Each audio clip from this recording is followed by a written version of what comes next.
tentang pelaksanaan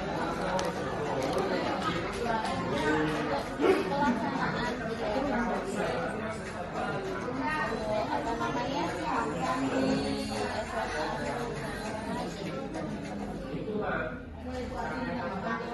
di pelaksanaan satu negeri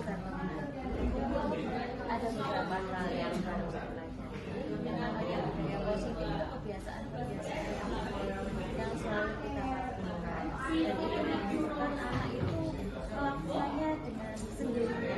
Karena misalkan kita paksa terus anaknya langsung sesuai dengan yang kita lakukan, kalau misalkan kita nyuruh atau membentak itu pasti dia akan melakukan, tapi beberapa hari kemudian pasti balik lagi. Itu adalah salah satu dari tentang sekarang bisa dicoba, misalnya ini dua-dua ya, yang satunya yang sosial, nah yang satunya itu bagian namanya gimana caranya membuka genggaman, boleh dengan mengarah, boleh dengan merayu, boleh dengan mau dicoba, misalkan bibinya juga apa namanya fitrinya yang minta Bu Vivi, misalkan ini yang digenggam ini suatu hal yang penting bagi Bu Vivi, jadinya coba Bu Vivinya merayu Bu Vivi atau marahi Bu Vivi atau apapun boleh dilakukan biar Bu Vivi mau membuka. Vivi, di dalam tangannya ini ada apa? Tidak ada apa-apa. Loh kok digenggam? Coba kamu buka.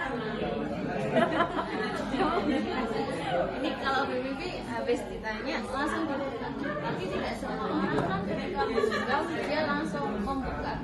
Nah, atas dasar yang mereka lakukan itu adalah kontrol dari dirinya. Bu Vivi mengizinkan, oh iya tak apa-apa Bu Vivi, saya buka saja. Mungkin nanti Bu Eka nggak begina, saya genggam terus, ini buat saya begina, bukan buat aku. Seperti itu semuanya benar. Nah, itu adalah sebuah salah. Jadi setiap diri kita itu yang mewakili itu diri kita sendiri, bukan orang lain. Dan buat itu agar apa namanya semua yang kita lakukan kita lakukan bahwa apa yang dilakukan anak atas dasar yang dia mau, bukan atas dasar yang kita mau. Nanti kalau misalkan Bu Vivi sama Bu Fitri ada kendala atau ada masalah, ngapain saya kemarin tak buka, sekarang mau buka, pasti ada dia tidak terjadi masalah. Kita harus melakukan segala sesuatu budaya positif itu karena ada teori. Jadi dari stimulus respon yang tadi dirayu langsung dibuka, itu kita diubah ke dalam teori. Sini ada teori kontrol. Awalnya biasanya stimulus respon, kita rayu, kita merayu, kita hukum, itu biasanya stimulus respon. Ada stimulusnya, ada responnya.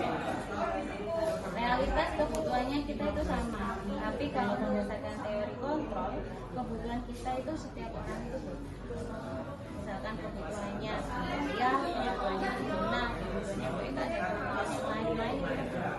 Karena kondisi kita semua orang melihat dunia itu sama. Kalau stimulus semua itu kita anggap semuanya sama. Tapi pada dasarnya kita itu suatu hal yang individual, apa namanya, yang spesial, yang punya karakteristik sendiri. Jadi terus semua kita mencoba mengubah agar orang berpandangan sama seperti kita. Tapi di teori kontrol kita bisa memahami anak tentang pandangan orang lain tentang kita memahamkan mereka, bukan kita menyuruh mereka.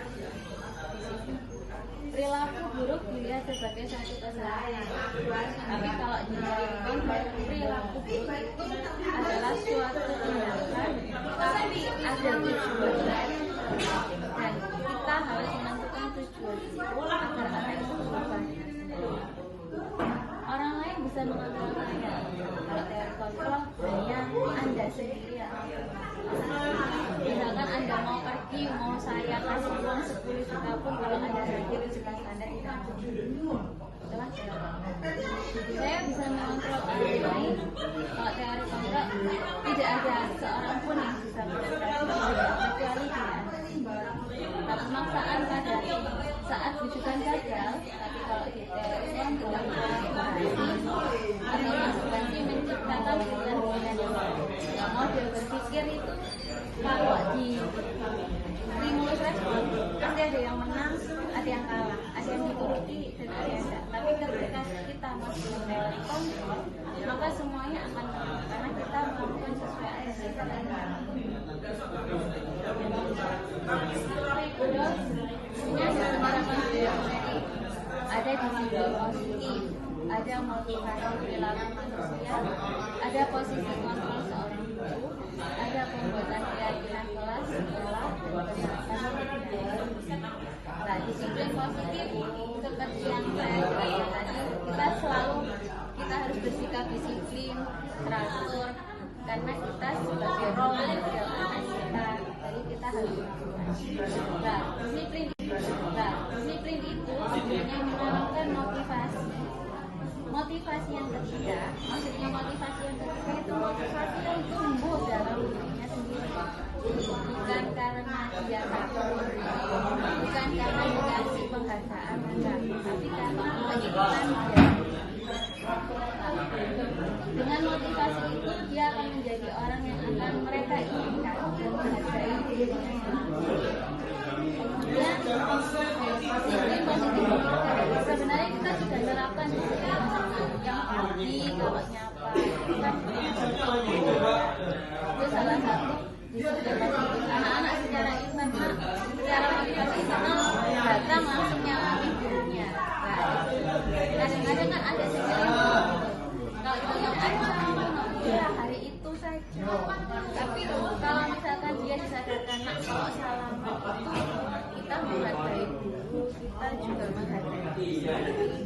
Namanya bukan ya suatu saat dia paham ya kita akan melakukan otomatis. Itulah gunanya motivasi. Ini nah, semua disiplin positif itu kita fokusnya ke profil pelajar kita. Tadi kan kita bahas tentang ada beriman dan takwa, kebiasaan rohani, gotong royong, mandiri, kenalan diri. Jadi semua tujuannya ada itu. Kemudian ada beberapa nilai kebajikan, penampilan dan lain-lain itu ada nilai kebajikan. Ini beberapa nilai kebajikan yang telah kita lakukan selama jalan anak kita.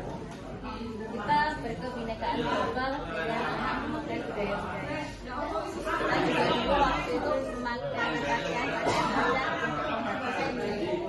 Anak-anak juga diajari tentang berdiskusi, gotong royong, beriman dan bertakwa. Ada yang doa, mereka ada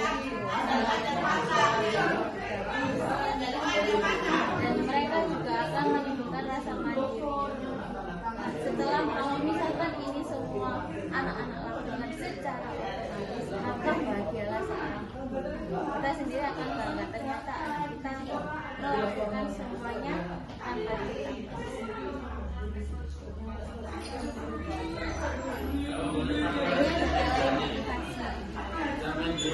Dan tadi ada biasanya anak-anak termotivasi melakukan sesuatu itu karena takut. Ada yang karena dikasih hadiah, dan yang ketiga adalah karena dirinya sendiri ingin menghargai. Jadi secara otomatis kadang-kadang kita sendiri kenapa kita katakan tapi kalau misalkan bapak kepala sekolah nggak datang, pasti akan bapak kepala sekolah nggak datang.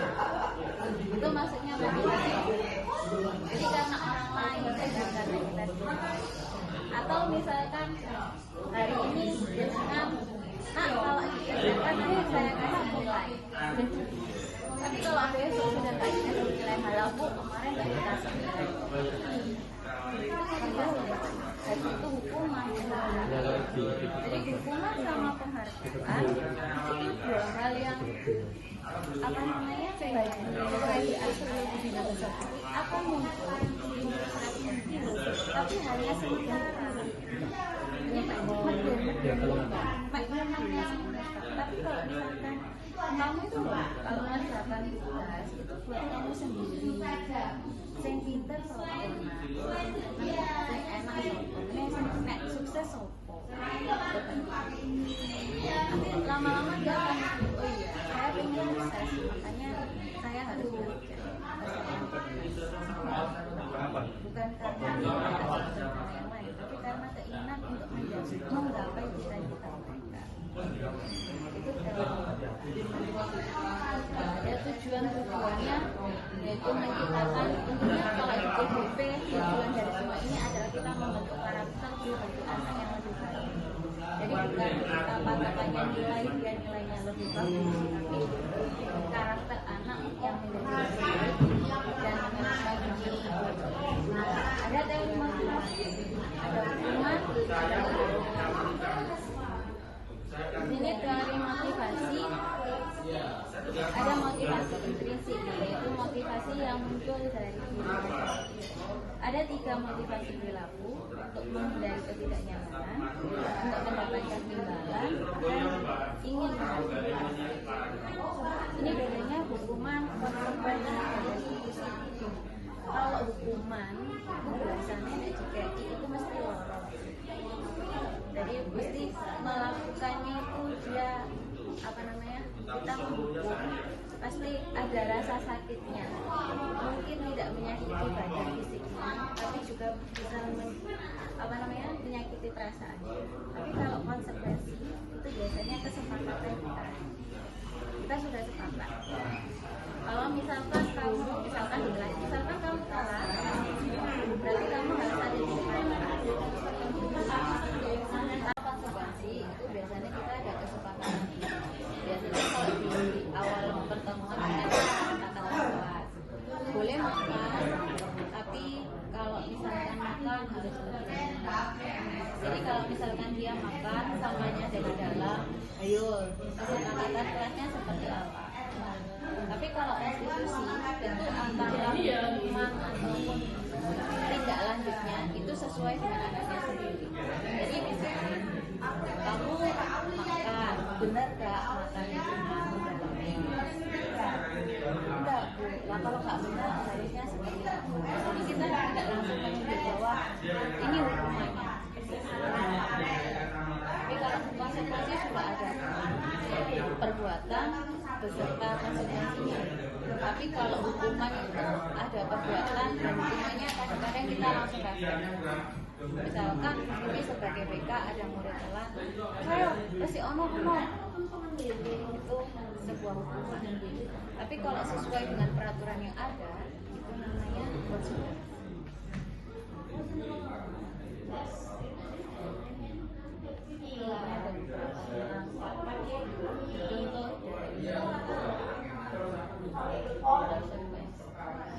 Sekarang coba kita tolong, ini hukuman apa konsekuensi? Yang pertama, Bibi monggo mencatat sama sekali di dalam kalimat saya tidak akan terlambat karena terlambat sekolah. Konsekuensi kita aja. Yang kedua, lari mengelilingi lapangan basket 2 kali karena terlambat. Hukuman ya kan? Bener apa enggak? Oh iya. Karena dia akhirnya mungkin ada rasa malu dihukum. Dina mau membersihkan coretan yang dibuatnya dengan satu konsekuensi, karena dia sudah mencoret, berarti ada kewajiban dia untuk membersihkan. Nah, itu adalah perbedaan antara hukuman dan konsekuensi. Ini penghargaan. Tidak selamanya penghargaan itu akan baik buat karena penghargaan itu hanya akan sementara. Selain itu penghargaan paling kadang-kadang anak akan merasa bahwa penghargaan itu kok dia terus ya nggak menghargai, pasti timbul rasa. Jadi penghargaan itu memang bisa menyelesaikan motivasi, tapi ketika jika dilakukan secara terus-menerus itu pun tidak baik.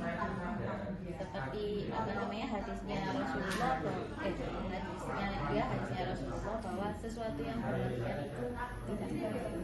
Jadi ada porsinya, diberi penghargaan itu juga boleh untuk meningkatkan stimulus, tapi tidak secara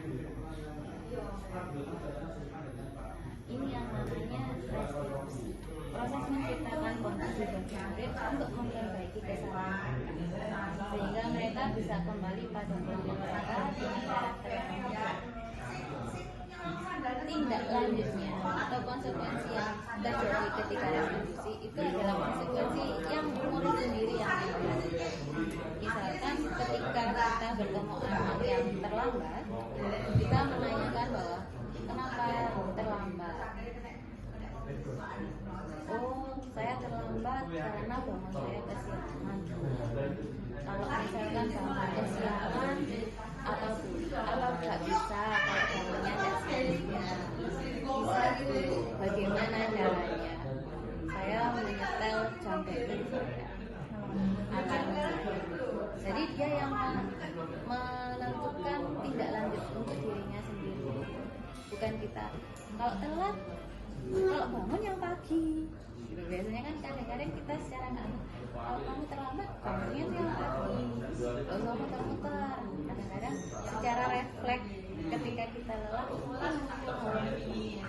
tapi itu akan sementara saja dan mungkin akan kembali beberapa bulan kemudian. Restitusi itu bukan menebus kesalahan, tapi belajar dari kesalahan. Anak salah itu tapi dengan kesalahan itu dia akan lebih baik. Nah, restitusi juga memperbaiki hubungan. Nah, restitusi itu tawaran, bukan hadiah. Kemudian restitusi itu menuntut. Kita menuntut anak, bukan menuntut anak untuk anak. Jadi kita tuntut sesuai dengan kodratnya. Mencari kebutuhan dasar yang mendasari tindakannya, karena setiap apa yang dilakukan itu pasti ada tujuan, ada kebutuhan yang harus dia penuhi. Nah, restitusi itu fokus pada karakter. Restitusi juga fokus ke solusinya agar kembali ke jalan yang benar, dan restitusi mengembalikan murid yang berbuat salah. Ini keyakinan kelas. Biasanya kalau keyakinan kelas kita buatnya di awal jadi kemarin kita sudah membuat keyakinan kelas, kesepakatan kelas yang sudah dilakukan. Semuanya ini adalah prosedur pembentukan keyakinan. Semua terlibat dalam pembuatan keyakinan. Tapi biasanya kadang-kadang kita dilarang tidak boleh. Tapi yang mungkin harus dilakukan karena yang namanya keyakinan kelas itu harus bersifat positif. Misalkan tidak boleh menggunakan HP saat pelajaran. Mungkin bisa diganti dengan hal yang positif, menggunakan HP pada jam istirahat. Itu adalah contoh dari kebetulan sama dengan kelas lain kan saya. Ini keyakinan kelas yang semua warga hendaknya ikut berkontribusi dan berpendapat, karena ini adalah ini contohnya keyakinan kelas. Kami meyakini bahwa sangat penting menghormati semua orang dan saling berbeda. Kami meyakini bahwa sangat penting mengerjakan segala pekerjaan atau mengerjakan kegiatan. Dan kami meyakini bahwa sangat penting untuk merasa diterima pada suatu kelompok dan saling berbagi satu dengan salah satu contohnya. Tadi kan ngomongin kebutuhan. Setiap anak itu ada kebutuhan dasar. Kebutuhan bertahan hidup, makan, minum, pangan, sandang, itu kebutuhan hidup. Anak itu juga butuh kasih sayang dan rasa sayang. Anak juga butuh bebas. Pasti alasannya aku terlalu dikekang di rumah. Anak juga butuh. Anak juga butuh penguasaan. Penguasaan itu kamu pintar ya. Itu penguasaan. Jadi dia dianggap bahwa dia bisa, itu penguasa. Dan anak itu juga butuh senang sendiri.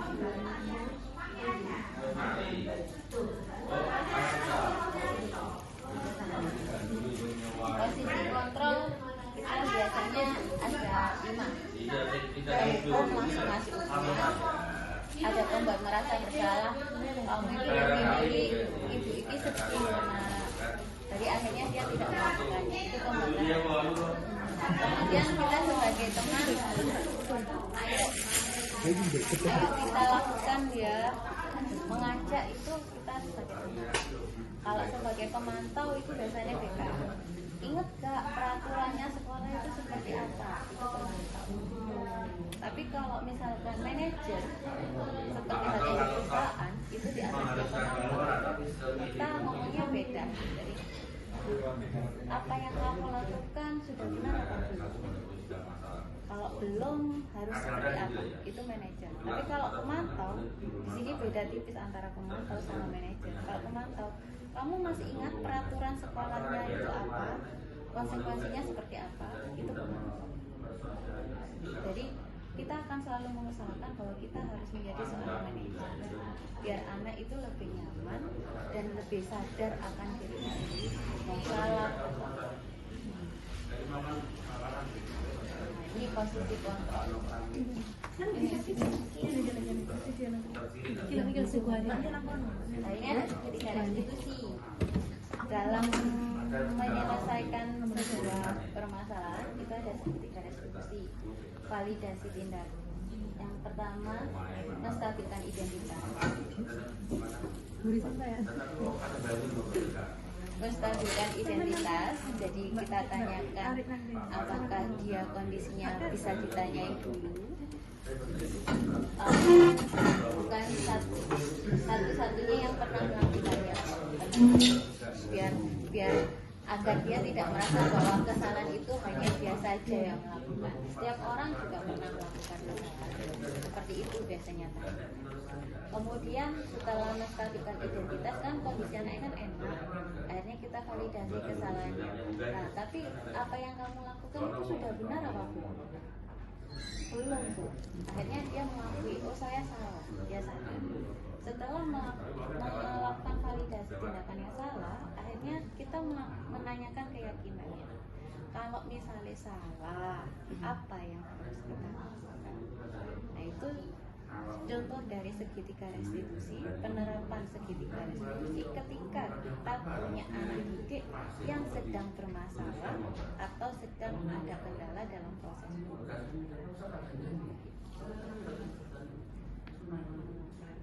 Ini dalam teori kontrol, kalau menstabilkan identitas itu kita semua akan melakukan hal terbaik yang bisa kita lakukan dalam kondisi teori kontrol biar dia merasa nyaman dan akan terbuka atas apa yang dia lakukan. Nah, dalam validasi tindakan, semua perilaku itu pasti ada alasannya. Jadi ada tujuannya, ada kebutuhan yang belum dia penuhi. Misalnya ada yang sering bolos, mungkin di rumah dia terlalu tertekan, butuh perhatian dari keluarganya. Akhirnya dia bolos biar diperhatikan. Hanya karena ingin diperhatikan orang tuanya, ada beberapa tindakan yang dilakukan. Kemudian menanyakan keyakinan, kita semua memiliki motivasi internal, keinginan pribadi, keinginan sendiri dalam hidup kita untuk melakukan sesuatu hal yang bukan karena orang lain, tapi karena keinginan.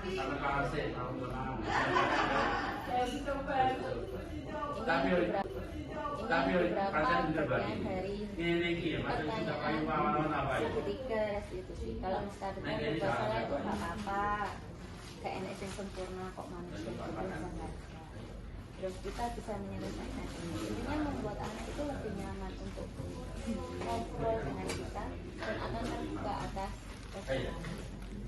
Kalau misalkan dia sudah nggak stabil, mesti alasannya kalau pergi hanya tidak akan selesai. Kemudian validasi tindakan yang salah. Kamu pasti punya alasan mengapa melakukan itu. Itu validasi tindakan yang salah. Nah,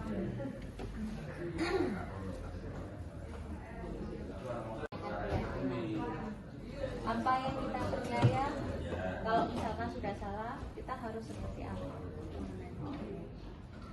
Budaya positif dengan filosofi Ki Hajar Dewantara itu ada kaitannya. Menurut tujuan pendidikan bahwa kita sebagai pendidik itu menuntut, nah melalui budaya positif ini juga kita menuntut anak untuk memunculkan budaya positif, disiplin positif, motivasi internal yang ada. Jadi yang ingin saya sampaikan, ingin saya sharingkan itu seperti itu. Nah, barangkali ada yang ditanyakan untuk mungkin menerapkan segitiga restitusi. Yang kemarin yang saya terapkan segitiga restitusi itu ketika anak ingin pindah-pindah kelas, ya antara nyaman dan tidak nyaman. Akhirnya saya menanyakan bahwa alasan kenapa dia ingin pindah kelas, dan akhirnya dia menyadari bahwa keegoisan itu tidak baik bagi dirinya dan orang lain. Jadi dia harus bisa menghargai orang lain. Itu yang kemarin saya lakukan. Barangkali ada yang ditanyakan atau enggak. Kayaknya untuk di sini diseminasi yang saya lakukan. Terima kasih atas waktunya, waktu luangnya. Wassalamualaikum warahmatullahi wabarakatuh.